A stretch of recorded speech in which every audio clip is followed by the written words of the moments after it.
За 7 години 17.000 ученици помалку во основните и средните училишта, а бројот на студенти е намален за 7.000.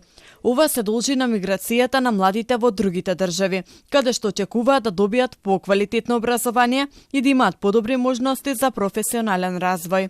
За да се спречи тоа, во тек е изработка на нов закон за средно образование, кој опфаќа бесплатно учење за децата од казнено-поправните домови и од ранливите категории, повеќе образовни асистенти и воведување професионален советник во училиштата. Најголемата промена пак ќе биде во матурата, која ќе биде ревидирана со цел да ги подготви учениците за понатомошното образование. Разликата е во материјалот кој го учеле.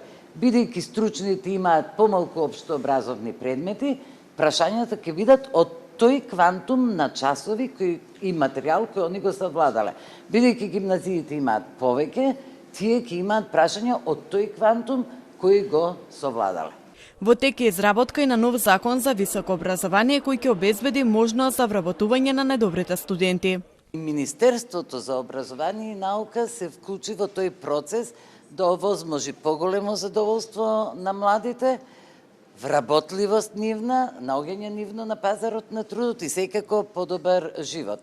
Ќе вклучиме и вработување на најдобрите студенти кои се завршиле во државата, ќе им дадеме и други погодности. Во моментов се спроведува анализа на генерацијата 2022-2023 на сите универзитети во Македонија, за да се види колку од нив се вработиле, како се задоволни од работата и нивните примања.